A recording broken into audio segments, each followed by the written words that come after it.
لله رب العالمين. الحمد لله الذي ليس كمثله شيء وهو السميع البصير. الحمد لله الذي رفع السماء بقدرته ودحى الأرض بمشيئته وخلق الخلائق بإرادته واستوى على العرش كما يليق بجلاله وعظيم سلطانه. وأشهد أن لا إله إلا الله وحده لا شريك له. وأشهد أن سيدنا ومولانا محمدا عبده ورسوله أرسله بالحق بشيرا ونذيرا وداعيا إلى الله بإذنه وسراجا منيرا. صلى الله تعالى عليه وعلى آله وعلى أصحابه وبارك وسلم تسليما كثيرا كثيرا. أما بعد، فأعوذ بالله من الشيطان الرجيم. بسم الله الرحمن الرحيم.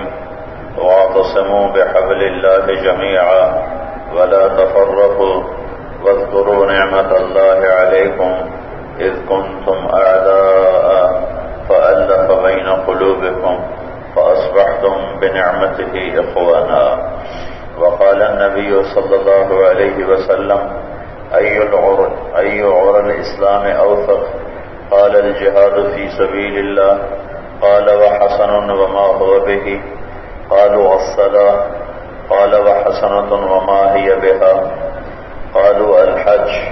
قال: وحسن وما هو به؟ قالوا: الصيام. قال: وحسن وما هو به؟ قالوا: الله ورسوله أعلم. قال: إن أوثق عرى الإسلام الحب لله والبغض لله. وقال النبي صلى الله تعالى عليه وسلم فيما يرويه عن ربه تبارك وتعالى: وجبت محبتي للمتحابين فيا، وجبت محبتي للمتزاورين فيا، وجبت محبتي للمتجالسين فيا، وجبت محبتي للمتبادلين فيا، او كما قال. میرے محترم بھائی اور دوستو، اللہ تعالیٰ نے اس دنیا کو امتحان کی جگہ بنایا ہے اور اس میں زندگی گزارنے کے لیے ہمیں اور اس امتحان میں پاس ہونے کے لیے ایک راستہ عطا فرمایا ہے جس کا نام اسلام ہے. اسلام زندگی گزارنے کا وہ راستہ ہے جس پر چل کر انسان دنیا میں بھی کامیاب ہوتا ہے اور آخرت میں بھی کامیاب ہوتا ہے. ان الدین عند اللہ الاسلام. کامیابی کا ایک راستہ ہے اسلام. کوئی نہیں اسلام پہ چلتا تو کیا ہوگا؟ وَمَن يَبْتَغِ غَيْرَ الْإِسْلَامِ دِينًا فَلَن يُقْبَلَ مِنْهُ. تو اسلام پہ نہیں چلے گا تو وہ قبول نہیں ہوگا. وَهُوَ فِي الْآخِرَةِ مِنَ الْخَاسِرِينَ. وہ آخرت میں ناکام ہو جائے گا. جو اسلام پہ وہ تو مانتا ہو پر چلتا نہ ہو، جیسے میں اور آپ ہیں کہ اسلام کو مانا پر کرتے اپنی مرضی ہیں، اسلام کو مانا پر چلتے اپنی طبیعت پر ہیں، تو ان کے لیے اللہ کا فرمان ہے: وَلَنُذِيقَنَّهُم مِّنَ الْعَذَابِ الْأَدْنَىٰ دُونَ الْعَذَابِ الْأَكْبَرِ لَعَلَّهُمْ يَرْجِعُونَ. میں انہیں بڑا عذاب نہیں دوں گا، میں انہیں چھوٹا عذاب دوں گا تاکہ یہ واپس آ جائیں. میرے محترم بھائیوں اور دوستو، یہ نتیجہ یہاں نہیں نکلے گا کہ کون کامیاب کون ناکام. یہ نتیجہ موت پہ نکلے گا کہ جب اللہ کو راضی کرنے والا مرتا ہے تو ان الذین قالوا ربنا اللہ ثم استقاموا، جو اللہ کو رب مان کر جم گئے، تتنزل علیہم الملائکہ، تو موت کے وقت فرشتے نظر آتے ہیں، جنت کے فرشتے، خوبصورت چہرے، خوشبودار لباس. وہ آتے ہی کہتے ہیں: لا تخافوا. تیری موت آ رہی ہے، تجھے آگے آنے والے حالات کا ڈر ہے، لا تخافوا، ڈرو نہیں. تیری قبر کی روشنی کے فیصلے ہو گئے، تیرے میدان محشر میں عرش کے سائے کے فیصلے ہو گئے، تیری جنت کے فیصلے ہو گئے. لا تخافوا، ڈرو نہیں، ڈرو نہیں. دو چیزیں ہوتی ہیں، ایک ڈر ہوتا ہے کہ وہ آئندہ کیا ہوگا، ایک غم ہوتا ہے بیوی چھوٹ رہی، بچے چھوٹ رہے، ماں باپ چھوٹ رہے، بہن بھائی چھوٹ رہے، دوست احباب چھوٹ رہے، گھر چھوٹ رہا ہے، تو آگے کہتے ہیں ولا تحزنوا ولا تحزنوا، غم بھی نہ کر، کیوں کہ چند دن کے بعد وہ بھی تجھ سے آ کر مل جائیں گے، بلکہ تو اور سن وابشروا، تمہیں بشارت ہو، خوش ہو جاؤ، موت پہ نتیجہ نکل رہا ہے، دنیا کا نتیجہ تو سامنے آ جاتا ہے، مال بنایا بڑے بڑے گھر بن گئے، مال بنایا بڑی بڑی گاڑیاں آ گئیں، لیکن ایمان بنایا تو اس سے کیا ہوا، تقوی بنایا تو اس سے کیا ہوا، عمل بنایا تو اس سے کیا ہوا، نظر نہیں آ رہا، تو اب نظر آنا شروع ہو گیا، وابشروا، تو خوشخبری ہو، کس کی، بالجنہ، جنت کی، التی کنتم توعدون، جس کا تمہارے ساتھ وعدہ تھا، نحن اولیاؤکم فی الحیات الدنیا وفی الآخرہ، ہم تمہارے دنیا اور آخرت کے دوست ہیں، وَلَكُمْ فِيهَا مَا تَشْتَهِي أَنفُسُكُمْ وَلَكُمْ فِيهَا مَا تَدَّعُونَ، جو اب چاہو گے ملے گا، جو تمنا کرو گے پوری کی جائے گی، تمہاری ہر تمنا کو اللہ پورا کرنے والا ہے، نزلا من غفور الرحیم، یہ تیرے غفور الرحیم رب کی طرف سے مہمان نوازی ہے۔ اور جب غلط راستوں پہ زندگی گزرتی ہے اور اپنے ذمے لوگوں کے حقوق لے کے مرتا ہے اور ظلم و ستم لے کے مرتا ہے، تو ان کے لیے بھی موت آتی ہے، ان کے لیے بھی فرشتے اترتے ہیں، لیکن ان کے لیے کیسے اترتے ہیں؟ وَلَوْ تَرَىٰ إِذْ يَتَوَفَّى الَّذِينَ كَفَرُوا الْمَلَائِكَةُ يَضْرِبُونَ وُجُوهَهُمْ وَأَدْبَارَهُمْ، دیکھو اگر میں تمہیں دکھاتا تمہارے کلیجے پھٹ جاتے، اللہ کہتا ہے دیکھو دیکھو، جب میرا نافرمان مرتا ہے تو فرشتے آ کر اس کے منہ پر بھی مارتے ہیں، پشت پر بھی مارتے ہیں، اور اس کی پٹائی ہو رہی ہوتی ہے۔ اور میں نے ایک آدمی کو مرتے دیکھا، اس کا وجود 100 کلو سے اوپر اس کا وزن تھا، وہ چارپائی پر سکرات داری تھے، موت کا کیفیت آ رہی تھی، تو اس کے جسم کو ایک جھٹکا لگتا تو اس کا سارا جسم بستر سے اٹھ جاتا تھا، پورا پورا پورا پورا جسم بستر سے ایسے اٹھ جاتا تھا، وہ 2 انچ اس کا پورا جسم بستر سے ایسے اٹھتا تھا اور پھر وہ گرتا تھا، اور تھوڑی دیر کے بعد پھر اس کا وجود ایسے اٹھتا تھا اور پھر گرتا تھا۔ میں 3 دفعہ سے زیادہ وہ منظر دیکھ نہیں سکا، میں بھاگ گیا، اسپتال سے بھاگ گیا، تو میرے اوپر کئی دن اس کی دہشت داری رہی کہ میں وہ منظر دیکھ نہ سکا کہ 100-125 کلو کا جسم یوں اٹھتا تھا اور یوں گرتا تھا، یوں اٹھتا تھا یوں گرتا تھا۔ والملائکۃ یضربون وجوہہم وادبارہم، فرشتوں کی مار پڑ رہی ہے، فرشتوں کی طرف سے ان کو سزا دی جا رہی ہے۔ پھر موت کے بعد جب اٹھایا جائے گا تو کامیاب کے سیدھے ہاتھ میں پرچہ آئے گا، وہ کہے گا میں کامیاب ہو گیا، اس کی نیکیوں کو تولا جائے گا، اس کی نیکیاں بڑھ گئیں تو اللہ تعالیٰ کی طرف سے اعلان ہوگا فلاں آدمی کامیاب ہو گیا، کامیاب ہو گیا۔ اس کامیابی کے اعلان کے ساتھ ہی اللہ تعالیٰ کی طرف سے اعلان ہوگا یحلون فیہا من اساور من ذہب ویلبسون ثیابا خضرا من سندس واستبرق متکئین فیہا علی الارائک نعم الثواب وحسنت مرتفقا۔ میرے بندے کو خوبصورت لباس پہناؤ، خوبصورت جوڑے پہناؤ، خوبصورت اس کی شکل بناؤ، اس کو یوسف کا حسن دو، آدم کا قد دو اور عیسیٰ کی عمر دو، محمد مصطفیٰ صلی اللہ علیہ وسلم کے اخلاق دو، ایوب کا دل دو اور داؤد کی شیریں زبان دو۔ وہ اعلان، اس اعلان پر وہ جب اس کا قد بڑھے گا، حسن و جمال ہوگا تو ایک نعرہ لگائے گا ہاؤ اقرؤوا کتابیہ، لوگوں آؤ میرا پیپر پڑھو، دیکھو آج میں کامیاب ہو گیا۔ وہ کہیں گے تو کیسے کامیاب ہوا؟ وہ کہے گا انی ظننت انی ملاق حسابیہ، مجھے پتا تھا میرا حساب ہوگا، میں تیاری کرتا رہا۔ اوپر سے اللہ کا اعلان ہوگا فَهُوَ فِي عِيشَةٍ رَاضِيَةٍ، میرے بندے کو اعلیٰ زندگی مبارک ہو۔ کہاں؟ فی جنہ، جنت کی زندگی۔ وہ کیسی ہے؟ عالیہ، بڑی بلند ہے۔ اس میں کیا ہے؟ قطوفها دانیہ، اس کے پھل جھکے ہوئے۔ اس میں کیا ہے؟ فیہما عینان تجریان، اس میں چشمے بہتے ہوئے، اس میں کیا ہے؟ فیہما من کل فاکہۃ زوجان، اس میں ہر پھل کی بوٹات ہے، اس میں کیا ہے؟ فیہما فاکہۃ ونخل ورمان، اس میں انار بھی ہے، کھجور بھی ہے، بے شمار قسم کے پھل بھی ہیں، اس میں کیا ہے؟ فیہما عینان نضاختان، اس میں فوارہ مارتے چشمے بھی ہیں، اس میں کیا ہے؟ متکئین علی فرش بطائنها من استبرق وجنى الجنتین دان، وہ خوبصورت قالینوں پر بیٹھے ہوئے گاؤ تکیوں پر ٹیک لگا کر ان کے سامنے خوبصورت غلام کھڑے ہیں، یطوف علیہم ولدان مخلدون، خوبصورت غلام کھڑے ہوئے بأکواب واباریق وکاس من معین لا یصدعون عنها ولا ينزفون، کسی کے ہاتھ میں جام ہے، کسی کے ہاتھ میں سراہی ہے، کسی کے ہاتھ میں پیالہ ہے، کسی کے ہاتھ میں گلاس ہے، کسی سراہی میں تسنیم کی شراب ہے، کسی میں زنجبیل کی شراب ہے، کسی میں معین کی شراب ہے، کسی میں کافور کی شراب ہے، کسی میں تسنیم کی شراب ہے، اور یہ ان کو پلا رہے ہیں بأکواب واباریق وکاس من معین۔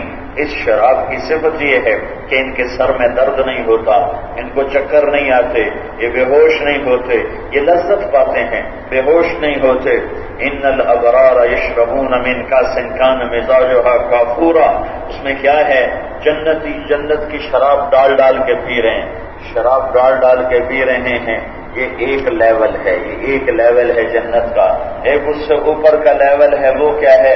یسقون فیہا کاسا کان مزاجها زنجبیلا، انہیں اوپر بڑا خوبصورت میدان ہے اور بڑے خوبصورت وہاں مناظر ہیں جہاں ان کے نوکر ان کو شراب پلا رہے ہیں، ان کی بیویاں ان کو شراب پلا رہی ہیں، جنت کی حوریں ان کو شراب پلا رہی ہیں، جنت کے غلام فرشتے ان کو شراب پلا رہے ہیں۔ یہ وی آئی پی لوگ ہیں، ایک وی آئی پی لوگ ہیں، اس سے بھی اعلیٰ بڑے اعلیٰ درجے کے لوگ ہیں۔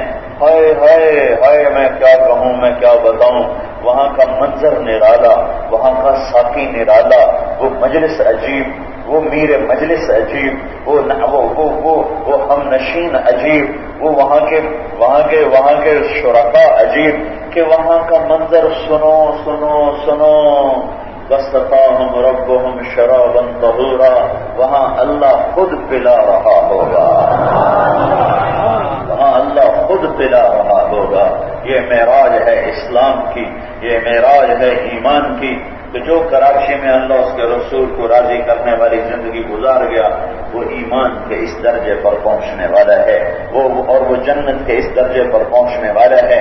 اگر زندگی غلط گزر گئی، کسی کا مال لوٹا، کسی کو قتل کیا، کسی کی زمین دبائی، کسی کی جائیداد دبائی، کسی کا حق مارا، نمازیں چھوڑی، روزے چھوڑے، اور یوں ہو گیا جیسے موت، جیسے اسے نہیں مرنا، یوں ہو گیا جیسے موت اس کے لیے نہیں، یوں ہو گیا فَإِن مِتَّ فَهُمُ الْخَالِدُونَ، اگر طارق جمیل مرتا ہے تو کوئی اور نہ مرے گا، کیا تم سب نہ مرو گے؟ کیا ہم سب نہ مریں گے؟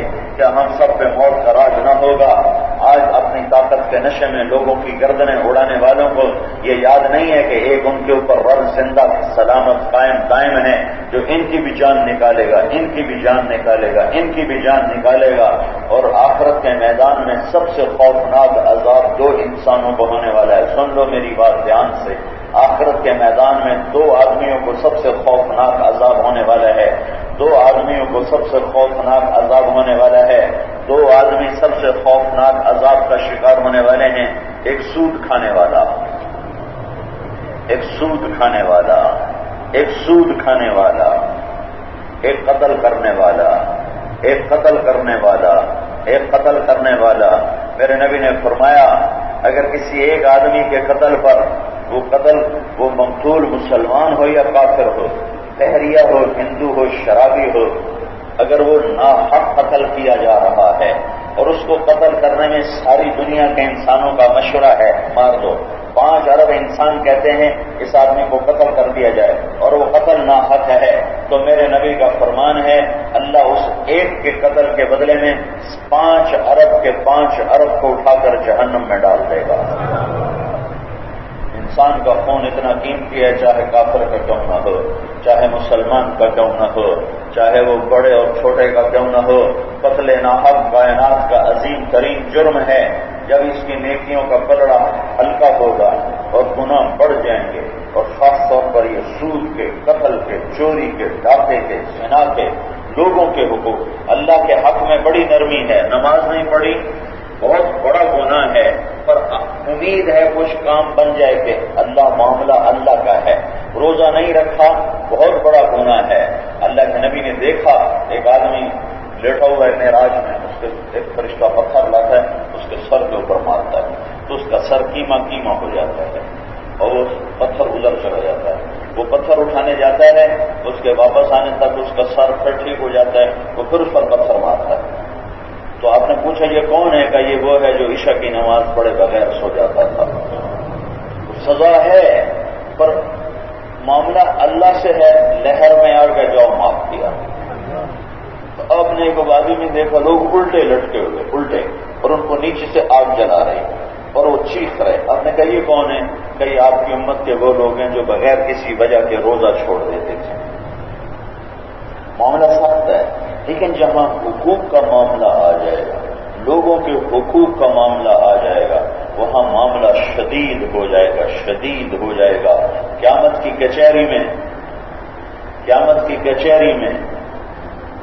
کچہری میں سب سے پہلے جو کیس پیش کیا جائے گا اللہ کی عدالت میں، سب سے پہلے جو مقدمہ پیش کیا جائے گا اللہ کی عدالت میں، وہ حابیل اور قابیل کا ہوگا، وہ قاتل اور مقتول کا ہوگا۔ دنیا میں جتنے لوگ قتل ہو رہے ہیں اور جتنے لوگ قتل کر رہے ہیں، قیامت کے دن ہر قتل ہونے والا اس کی گردن اس کے ہاتھ میں ہوگی، اس کی گردن بے گناہ قتل ہونے والی۔ ایک ہے کسی کو عدالت پھانسی پہ چڑھا دیتی ہے، وہ تو کسی جرم میں قتل ہوا ہے۔ اگر وہ بے گناہ چڑھا ہے تو وہ جج بھی پکڑا جائے گا، وہ گواہ پکڑے جائیں گے، وہ جھوٹا کیس لکھوانے والے سارے پکڑے جائیں گے، سب کو اللہ جہنم میں ڈالے گا۔ تو ہر مقتول اپنی گردن کو ہاتھ میں لائے گا اور قاتل کے گریبان میں سے ہاتھ ہوگا اور اللہ تعالیٰ سے کہے گا یا اللہ اس سے پوچھ اس نے مجھے کیوں قتل کیا۔ تو خوفناک جرم ہے کسی مسلمان کا خون بہانا، کسی انسان کا خون بہانا، کسی انسان کو ناحق قتل کرنا۔ اگر اس کی نیکیوں کا پلڑا جھک گیا، ہلکا ہو گیا اور گناہ بڑھ گئے تو فرشتہ کہے گا یہ ناکام ہو گیا، یہ ناکام ہو گئی، ناکام ہو گیا، ناکام ہو گئی۔ تو اللہ تعالیٰ کہے گا خذوہ، پکڑو، فغلوہ، باندھو، ثم الجحیم صلوہ، کہ جہنم میں بھونو اسے کباب کی طرح۔ تو مجھے دیکھو، میری طرف دیکھو۔ جب اس کو پکڑنے لگیں گے نا تو فرشتے اب پکڑنے آ رہے ہیں تو ہتھکڑی نہیں لگائیں گے، اے دیکھو یہاں سے پکڑیں گے، یہاں سے، یہاں ہاتھ ڈالیں گے، یہاں منہ میں ہاتھ ڈالیں گے یہاں، اور اس کو ایسے کھینچے گا ایک فرشتہ، منہ میں ہاتھ ڈال گا، یہ جھٹکا دے گا تو اس کا نچلا جبڑا سارا نکل کے وہ چلا جائے گا، اتنا لمبا اس کا جبڑا ہو جائے گا اور وہ ٹک ٹک ٹک ٹک کلابازیاں کھاتا گرے گا، رحم رحم رحم۔ تو وہ فرشتے کہیں گے تم پہ رحمان نے رحم نہیں کیا، ہم کہاں سے رحم کریں؟ تو پھر اللہ کہے گا ہاں اب اسے جہنم کا لباس پہناؤ۔ کیا یاد ہے؟ سرابیلہم من قطران، تارکول، لک، یہ سڑکوں پہ جو لک بچھاتے ہیں، لک کو گرم کر کے اس کے جسم کے اوپر چڑھا دیا جائے گا۔ وَتَغْشَىٰ وُجُوهَهُمُ النَّارُ، ان کے چہروں پہ آگ کی ٹوپی چڑھا دی جائے۔ لِيَجْزِيَ اللَّهُ كُلَّ نَفْسٍ مَا كَسَبَتْ إِنَّ اللَّهَ سَرِيعُ الْحِسَابِ، تاکہ ہر ایک کو اس کا کیے کا بدلہ ملے۔ پھر اسے فرشتے پکڑیں گے، گھسیٹیں گے اور جہنم کی آگ کی طرف کھینچ کر لے جائیں گے۔ إِنَّهَا لَظَىٰ نَزَّاعَةً لِلشَّوَىٰ تَدْعُو مَنْ أَدْبَرَ وَتَوَلَّىٰ وَجَمَعَ فَأَوْعَىٰ۔ او میرے بھائیو، اگر جہنم سے سوئی کے ناکے کے برابر سوراخ ہو جائے، ایک سوئی میں دھاگا ڈالنا کمزور نظر والے کو مشکل ہوتا ہے کہ اس کا سوراخ تنگ ہوتا ہے، پر روایت میں آتا ہے ایک سوئی کے ناکے کے برابر اگر جہنم میں سے سوراخ کر دیا جائے تو اس میں سے جو آگ نکلے گی ساری دنیا کے انسانوں کو جلا کے راکھ کر دے گی۔ بنا فرمانی کا انجام۔ میرے بھائیوں، کامیابی کا راستہ اسلام پورے کا پورا دو باتوں کا مجموعہ ہے۔ دو باتوں کا مجموعہ ہے، ایک اللہ کا حق جس کو عبادت کہتے ہیں، ایک بندوں کا حق جس کو اخلاق کہتے ہیں، ایک حقوق اللہ ہے، ایک حقوق العباد ہے۔ حقوق اللہ میں نماز سب سے اعلیٰ ہے، روزہ ہے، حج ہے، زکوٰۃ ہے، کلمہ ایمان 24 گھنٹے اللہ کا حق ہے، نماز 5 دفعہ روزانہ اللہ کا حق ہے، روزہ سال میں 30 دن اللہ کا حق ہے، زکوٰۃ مالدار پر سال میں 1 دفعہ اللہ کا حق ہے، حج زندگی میں 1 دفعہ اللہ کا حق ہے۔ یہ اسلام کی ابتدا اور بنیاد ہیں عبادات، جس میں نماز سب سے اعلیٰ درجے کی چیز ہے۔ اللہ کے نبی نے فرمایا جعلت قرۃ عین فی الصلاۃ، میری آنکھوں کی ٹھنڈک نماز ہے، میری آنکھوں کی ٹھنڈک نماز ہے۔ اور اللہ نے 50 نمازیں فرض کی 5 کی بجائے، پھر 5 گھٹائیں، پھر 5 گھٹائیں، پھر 5 گھٹائیں، یہاں تک کہ اس کو 5 پر لے کر آئے۔ یہ ہماری بنیاد ہے، بنیاد کے بغیر عمارت بنتی نہیں، بنیاد کے بغیر عمارت اٹھتی نہیں، اور جہاں جا کر عمارت مکمل ہوتی ہے وہ چھت ہے۔ تو اسلام کی بنیاد ہے عبادت، اور اسلام کی انتہا ہے اچھے اخلاق، اسلام کی انتہا ہے اچھے اخلاق، اسلام کی انتہا ہے اچھے اخلاق۔ اسلام عبادت سے شروع ہوتا ہے اور اچھے اخلاق پر جا کر یہ مکمل ہوتا ہے، اور اچھے اخلاق کی انتہا 3 چیزوں کا نام ہے: تصل من قطعک، وتعطی من حرمک، وتعف عن من ظلمک۔ اچھے اخلاق 3 چیزوں کا نام ہے۔ اللہ کے نبی کا فرمان ہے جو اپنے اخلاق اچھے کر لے میں ضامن ہوں اسے جنت الفردوس میں گھر لے کر دوں گا۔ ضمانت، نماز پہ ضمانت نہیں، روزے پہ ضمانت نہیں، حج پہ ضمانت نہیں، زکوٰۃ پہ ضمانت نہیں، خوشخبریاں ہیں، لیکن اچھے اخلاق بنانے پر ضمانت ہے کہ تم 3 کام کر لو میں ضامن ہوں تمہیں جنت الفردوس میں گھر لے کر دوں گا۔ 3 کام کیا ہیں؟ تصل من قطعک، جو توڑے اس سے جوڑو، وتعطی من حرمک، جو تمہارا حق چھینے تم اس سے اس کا حق نہ چھینو۔ اگر کراچی میں یہ ایک حدیث زندہ ہو جائے تو سارے کراچی میں امن قائم ہو جائے، سارے کراچی میں محبت ہی محبت ہو۔ کیوں ظلم و ستم ہے، کیوں قتل و غارت ہے کہ ایک دوسرے کا حق چھیننے کی کوشش کی جا رہی، ایک دوسرے پر ظلم و ستم، اخلاق ختم ہو گئے۔ نمازیں موجود ہیں، اخلاق کوئی نہیں، روزے آنے والے ہیں، کروڑوں لوگ روزہ رکھیں گے، اخلاق کوئی نہیں ہے، حج کرنے کے لیے لاکھوں لوگ جائیں گے، اخلاق کوئی نہیں، زکوٰۃ دینے والے کروڑوں لوگ ہیں، اخلاق کوئی نہیں، تہجد پڑھنے والے کروڑوں لوگ ہیں، اخلاق کوئی نہیں ہے، ذکر کرنے والے کروڑوں لوگ ہیں، اخلاق کوئی نہیں ہے، تسبیح پڑھنے والے کروڑوں لوگ ہیں، اخلاق کوئی نہیں ہے، مسجدیں بنانے والے لاکھوں لوگ ہیں، اخلاق کوئی نہیں ہے، مدرسے میں پڑھانے والے کروڑ لاکھوں لوگ ہیں، اخلاق کوئی نہیں ہے، خیرات صدقہ کرنے والے لاکھوں کروڑوں لوگ ہیں، اخلاق کوئی نہیں ہے۔ ایک سبق زندہ ہو جائے تو سارا ملک امن کا گہوارہ بن جائے گا۔ تصل من قطعک، جو توڑے اس سے جوڑو، وتعطی من حرمک، جو تمہارا حق تم سے چھین لے تم اس کا حق اس کے گھر جا کے دے دو، وتعف عن من ظلمک، جو زیادتی کرے اسے معاف کر دو، جو زیادتی کرے اسے معاف کر دو۔ کہ یہ 3 کام تم کر لو تو میں تمہیں جنت الفردوس میں گھر لے کر دوں گا۔ اخلاق پر جا کر دین مکمل ہوتا ہے، اخلاق پر جا کر ایمان مکمل ہوتا ہے۔ ایک صحابی نے عرض کی یا رسول اللہ ای الایمان افضل، سب سے بہترین ایمان کیا ہے؟ تو آپ نے فرمایا حسن الاخلاق، اچھے اخلاق سب سے بہترین ایمان ہے۔ آپ نے فرمایا ای عر الاسلام اوثق، آپ نے فرمایا اسلام کا سب سے مضبوط عمل کیا ہے؟ تو صحابہ نے کہا جہاد۔ تو آپ نے فرمایا جہاد بہت اچھا عمل ہے، پر اسلام کا سب سے مضبوط عمل جہاد نہیں ہے۔ پھر صحابہ نے عرض کیا نماز، تو آپ نے فرمایا نماز بہت اچھا عمل ہے، لیکن اسلام کا سب سے مضبوط عمل نماز نہیں ہے۔ پھر صحابہ نے عرض کیا حج، تو آپ نے فرمایا حج بہت بڑا عمل ہے، لیکن اسلام کا سب سے مضبوط عمل نہیں ہے. آپ نے فرمایا، صحابہ نے عرض کی کہ روزہ، آپ نے فرمایا روزہ بہت اچھا عمل ہے پر اسلام کا سب سے مضبوط عمل نہیں ہے.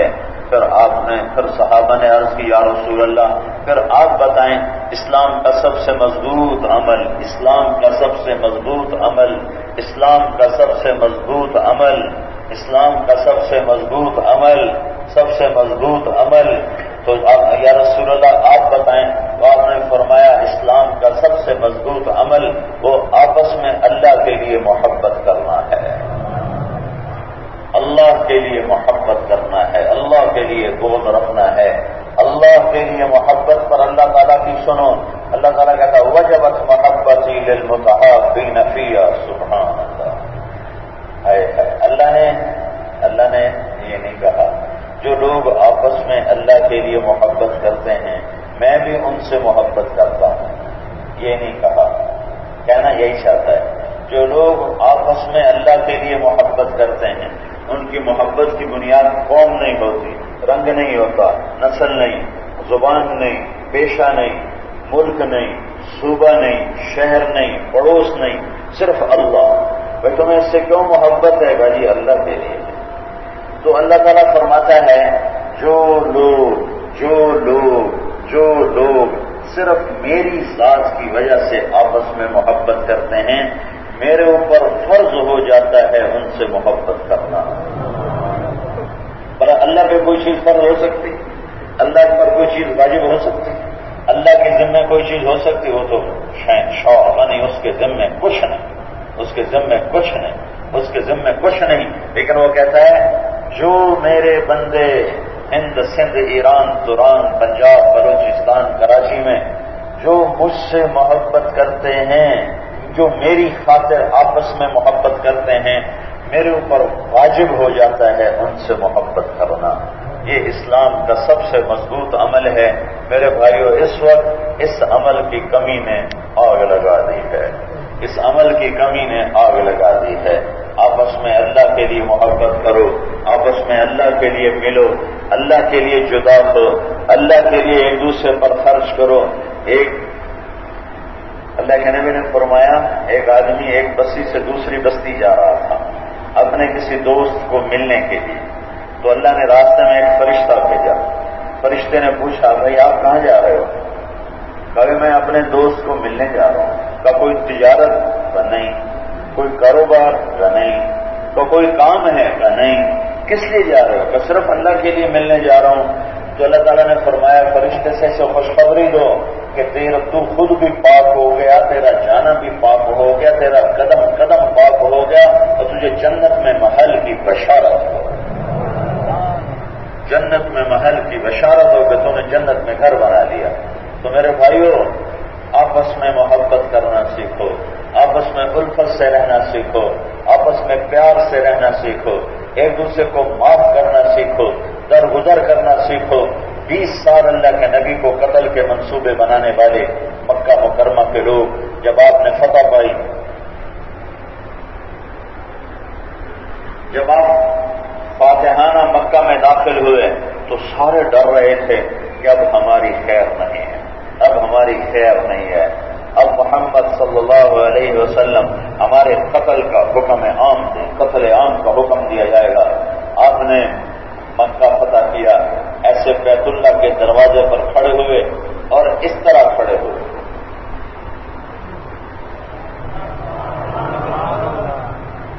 دونوں ہاتھ ادھر، دونوں ہاتھ یہاں، یہاں ہاتھ دیکھ کر آپ مکے والوں میں تمہارے ساتھ کیا کرنے والا ہوں، مکے والوں میں تمہارے ساتھ کیا کرنے والا ہوں. تو اب سب امید میں ہیں کہ قتل، آج خون بہے گا، آج گردنیں کٹیں گی. یہاں کیا ہو رہا ہے؟ جس کے ہاتھ میں طاقت ہے وہی کہتا اگلے کا سر اڑا دو، جس کے ہاتھ میں کراشن کوٹ کا کوٹ اگلے کے سینے میں اتار دو. اس دیوانے کو یہ نہیں پتا کہ ایک دن تو بھی مٹی میں چلا جائے گا، ایک دن تو بھی قبر میں چلا جائے گا. ایک خون کے قطرے کا حساب نہیں دیا جا سکتا. پورا انسان خون میں نہلا دیا تو اس کا حساب کہاں سے دے گا وہ، اس کا جواب کہاں سے دے گا وہ. سارے سہل ابھی قتل کا حکم ہوگا. تو سہیل بن عمر نے کہا آپ تو بڑے سخی ہیں، سخی کے بیٹے ہیں، بڑے کریم ہیں، کریم کے بیٹے ہیں، ہم آپ سے کرم کی امید رکھتے ہیں. ہائے ہائے.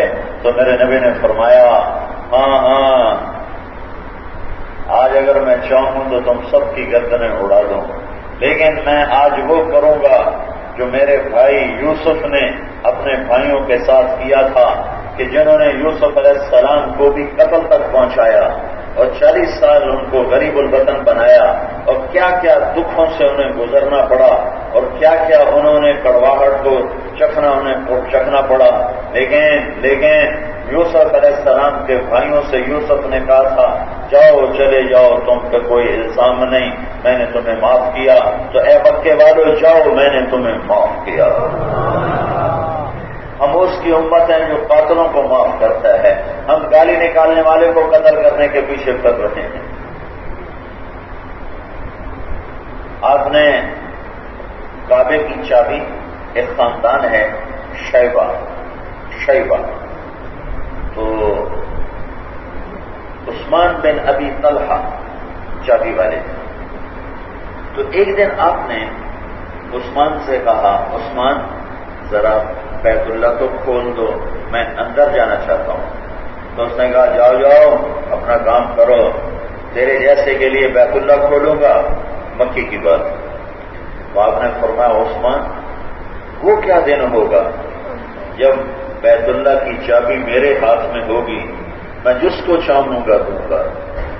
تو وہ ہنسنے لگا، کہنے لگا تم پاگل تو نہیں ہو گئے ہو، وہ خواب تو نہیں دیکھ رہے ہو، تیرے جیسے کو یہ چابی مل جائے گی، بڑے بڑے دیکھے دعوے کرنے میرے جا اپنا کام کر. آپ مسکراتے ہوئے چلے گئے. مکہ فتح ہو گیا. عثمان بن ابی طلحہ چھپ گئے، بھاگ گئے کہ آج میں قتل کیا جاؤں گا. اب انہیں وہ محمد مصطفیٰ کی بات یاد آئی کہ وہ کیا دن ہوگا جب مکے کی بیت اللہ کی چابی میرے ہاتھ میں ہوگی. وہ بھاگ گئے، وہ چھپ گئے. تو اب دروازہ بند تھا، تالا بند لگا ہوا تھا. تو آپ نے فرمایا چابی منگوائی جائے. تو حضرت علی عثمان بن ابی طلحہ کو ڈھونڈنے نکلے. ان کو ایک گھر میں ڈھونڈ لیا. تو ان کا بازو مروڑ کر ان کے ہاتھ سے چابی چھینی اور چھین کر لائے. آپ نے چابی کو بیت اللہ کو کھولا، اندر تشریف لے گئے، بت رکھے تھے ہٹائے، نوافل پڑھے، پھر باہر نکلے. پھر آپ نے فرمایا عثمان بن ابی طلحہ کو بلایا جائے. تو حضرت عباس کہنے لگے یا رسول اللہ یہ چابی آپ اپنے خاندان کو دیں، یہ ہمارا قومی اثاثہ بن جائے، یہ ہمارا وہ ہمارا. اسی پر تو سارے لڑ رہے ہو، اسی پر تو سارے لڑ رہے ہو، ایک دوسرے کی گردنیں کاٹ رہے ہو، اسی پر تو گردنیں کاٹ رہے ہو. یہ ہمارا وہ ہمارا. ہے موت جو بھول گئی.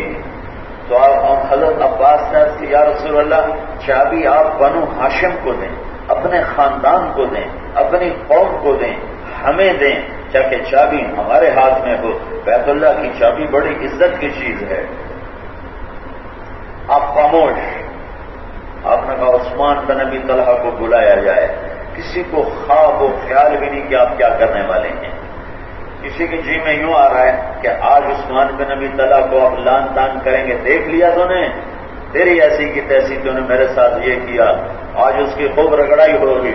عثمان آئے شرمندہ شرمندہ، سر جھکا ہوا، گردن جھکی ہوئی، اور ایسے کنکھیوں سے اللہ کے نبی کو دیکھ رہے کہ دیکھو میرے ساتھ کیا ہوتا ہے. آپ کے ہاتھ میں چابی، آپ ایسے کر رہے ہیں. اتنی بڑی میں نے دیکھی ہے وہ چابی،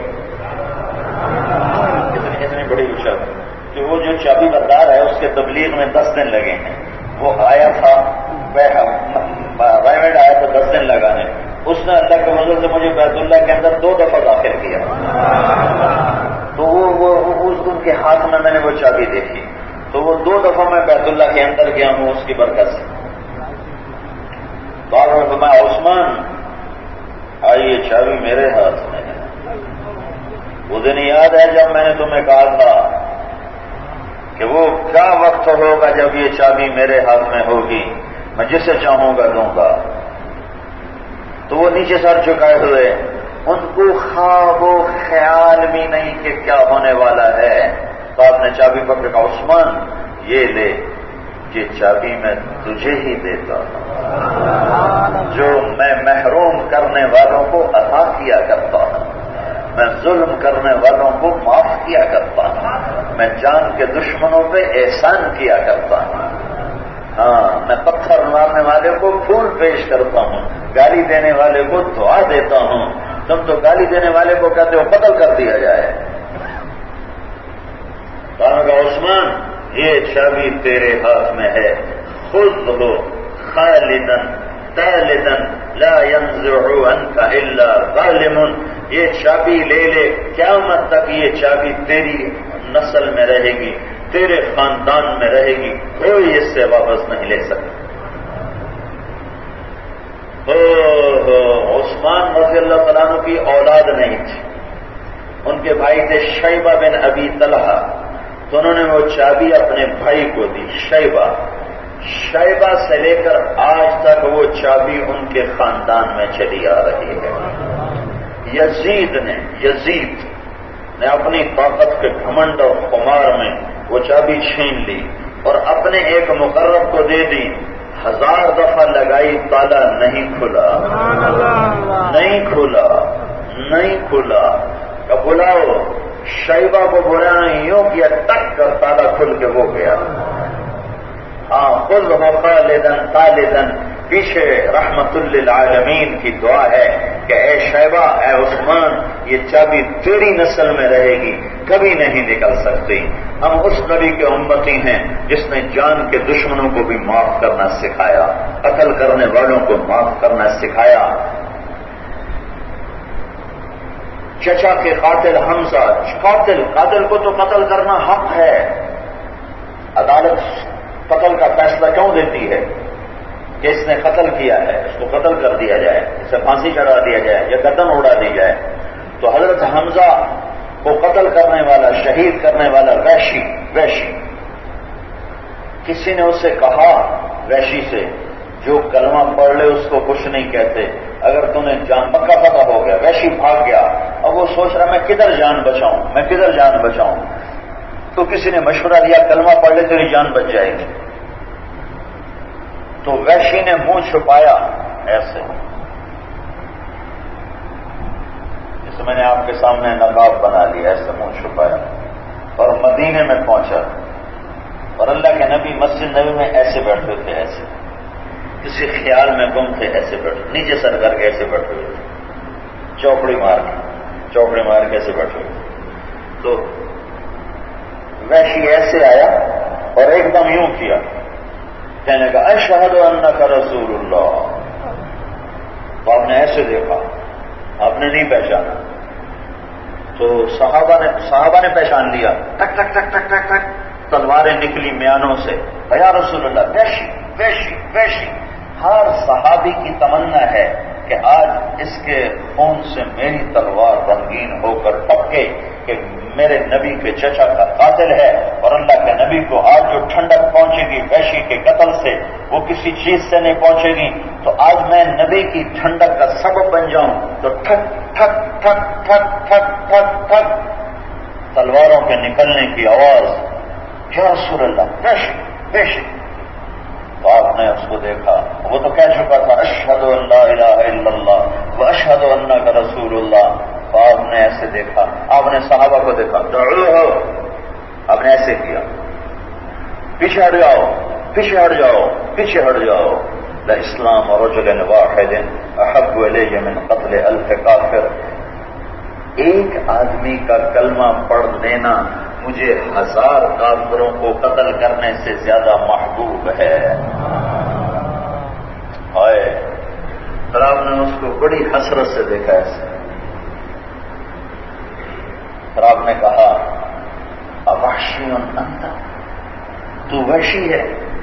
جی نعم۔ تو آپ نے کہا پڑھو، یہاں بیٹھ، میرے آگے بیٹھ گئے۔ تو آپ نے فرمایا میرا چچا تو شیر تھا، تیرے ہاتھوں قتل کیسے ہو؟ مجھے 7 سال ہو چکے ہیں شہید ہوئے، 7 سال، یہ جو بات ہو رہی ہے 7 برس بعد کا یہ قصہ ہو رہا ہے۔ انہوں نے عرض کی یا رسول اللہ میں تو حمزہ کو سوتے میں بھی قتل نہیں کر سکتا تھا، مجھے تو میرے اوپر تم کا اتنا روک تھا، مجھے تو میرے سردار نے کہا تو علی حمزہ محمد تین میں سے کسی کو قتل کر دے آزاد کر دوں گا، تو نہ میرا خیال آپ کو قتل کرنے کا تھا اور نہ میرا خیال حمزہ کو قتل کرنے کا تھا، میں علی کو قتل کرنا چاہتا تھا، میں چھپ کے وار کرتا، میرا وار چھپ کے ہوتا۔ تو میں جب علی کے قریب پہنچا تو میں نے دیکھا جیسے اس کی تلوار چل رہی تھی ویسے اس کی نظر چل رہی تھی، اس کی نظر چاروں طرف چل رہی تھی، تو میں تو چھپ کے وار کرتا ہوں، تو میں نے دیکھا کہ یہ آدمی تو بیدار ہے، یہ تو ہر وقت یوں دیکھ رہا ہے، تو میں اس پہ چھپ کے وار نہیں کر سکتا۔ تو پھر میں چلتا چلتا حمزہ کے قریب پہنچا تو میں نے دیکھا ان کے دونوں ہاتھوں میں تلوار تھی اور وہ اندھا دھند آگے کافروں کو قتل کرتے ہوئے بڑھ رہے تھے اور دائیں بائیں سے غافل تھے۔ تو بس میں ایک پتھر کے پیچھے چھپ کے بیٹھ گیا، جب وہ لڑتے لڑتے لڑتے لڑتے میرے پتھر کے سامنے آئے تو میں نے گردن اٹھا کے دیکھا تو وہ میری طرف سے بے خبر تھے، بس میں نے اپنے پتھر اور اسے تولا اور حبشہ کے لوگ برچھا مارنے کے بڑے مار تھے، دور سے برچھا پھینکنا کہ میں نے دور سے جو پھینکا تو ان کے کلیجے اور جگر کو چیرتا ہوا باہر نکل گیا۔ تو مجھے ایک دفعہ یوں دیکھا تو مجھے لگا، جب انہوں نے مجھے دیکھا تو مجھے یوں لگا کہ میری جان نکل جائے گی، میرے اوپر اتنی دہشت طاری ہوئی، میں بھاگ گیا، لیکن ایک ساتھ ان کو خون کی الٹی آئی اور وہ گرے اور مجھے آوازیں آئیں ابا عمارہ ابا عمارہ، ابو عمارہ آپ کی کنیت ہے کہ شہید ہو گئے شہید ہو گئے۔ پھر میں بھاگ گیا۔ یہ جب انہوں نے کہانی سنائی تو اللہ کے نبی پھر ہچکیاں لے کر رونے لگے ہیں، اتنا صدمہ تھا کہ 7 سال کے بعد بھی آپ زاروں قطار روئے ہیں، لیکن اس کو رضی اللہ عنہ بنا دیا، وحشی سے وحشی رضی اللہ عنہ بنا دیا اور جنت کا حقدار بنا دیا اور معاف کر کے کراچی کی آگ کو بجھانے کا پیغام دیا کہ تم مسلمان ہو کر ایک دوسرے کی گردنیں کاٹ رہے ہو، کل میرے دربار میں آؤ گے تو مجھے کیا جواب دو گے؟ جب حسین کا مظلوم سر کٹا ہوا سامنے آئے گا، جب عبداللہ بن حسین کا معصوم کٹا ہوا سر سامنے آئے گا، اور جب میری بیٹی زینب کا پھٹا ہوا، اے تم کیا ظلم ڈھا رہے ہو؟ ظالم بن کے نہ مرو، ظالم بن کے نہ مرو، مظلوم بن کے مر جاؤ، اللہ کی قسم کوئی گھاٹا نہیں، اللہ کی قسم کوئی گھاٹا نہیں، ظالم بن کر مرنے میں گھاٹا ہی گھاٹا ہے، مظلوم بن کر مرنے میں نفع ہی نفع ہے، نفع ہی نفع ہے۔ آپ نے فرمایا وحشی اللہ تیرا بھلا کرے، اللہ تیرا بھلا کرے، جب تو میری مجلس میں آیا کر تو میرے سامنے نہ بیٹھا کر، مجھے میرے چچا کا غم رلا دیتا ہے، میری آنکھوں سے اوجھل ہو کے بیٹھا کر، جس کو دیکھنے کی بھی سخت نہیں تھی اس کو بھی معاف کر کے دکھایا اور اسے بھی جنت کا راستہ بتایا اور جنت تک پہنچایا، بتایا نہیں پہنچایا۔ تو میرے بھائیوں، یہ پیغام امن لے کر ہم سب آپ کی خدمت میں حاضر ہوئے ہیں کہ آپ سارے بھائیوں اس شہر کو پرامن بنانے کی کوشش کرو، محبت کا پیغام دو، اسلام محبت کا پیغام دیتا ہے۔ پچھلی بار اگر کمی زیادتیاں ہوئی ہیں تو ہم توبہ کریں۔ اسلام کے 2 جز ہیں، ایک عبادت ہے، ایک اخلاق ہے۔ اخلاق میں معاف کرنا، درگزر کرنا، چھوٹا بن جانا سب سے اعلیٰ درجے کی چیز ہے۔ جو اب تک جو ہم سے کوتاہیاں ہوئی ہیں، رمضان کے آنے میں 2 دن باقی ہیں، تو ہم سب توبہ کر لیں تاکہ رمضان کی برکتیں ہمیں نصیب ہو سکیں۔ کہ رمضان میں اللہ ہر آدمی کی بخشش کرتا ہے، پر 4 آدمیوں کی بخشش نہیں ہوتی، ایک شراب پینے والا، ایک ماں باپ کا نافرمان، ایک مسلمانوں سے کینہ رکھنے والا، بغض رکھنے والا۔ ہم کیسے بغض رکھیں کہ ہمارے روزے برباد، ہماری عید برباد، ہماری شب قدر برباد ہو جائے گی، اور ایک رشتہ داروں سے برا سلوک کرنے والا، یہ 4 آدمی نہیں بخشے جاتے۔ تو بھائیوں، آؤ ہم سب مل کر اجتماعی توبہ کریں اور اپنے اللہ کو راضی کریں اور آئندہ آنے والے وقت کو قیمتی بنائیں، اور اس توبہ کو پختہ کرنے کے لیے سارا مجمع تبلیغ میں اللہ کے راستے میں 4 مہینے لگانے کی نیت اور ارادہ کرے۔ کرتے ہو نا ارادہ؟ توبہ کی نیت بھی کرتے ہو نا؟ تو ایک دفعہ باہر گلیوں میں بھی بہت بڑا مجمع ہے اور آپ اندر مسجد میں بھی بہت بڑا مجمع ہے اور ماشاءاللہ ساری کے ساری نرسری ہے، سب نوجوان ہیں ماشاءاللہ. تو ایک دفعہ سارے میرے ساتھ کہو یا اللہ میری توبہ. ایک دفعہ اور کہہ دو یا اللہ میری توبہ. ایک دفعہ اور کہہ دو یا اللہ میری توبہ.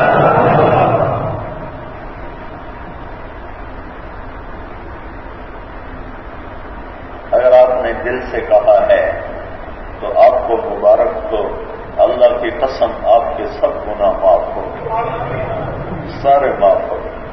آپ کے بدن پر ایک مچھر کے پر کے برابر گناہ باقی نہیں ہے. اللہ نے آپ کو معاف کر دیا. آج اللہ کو راضی کر لو. نیت کرتے ہو سارے؟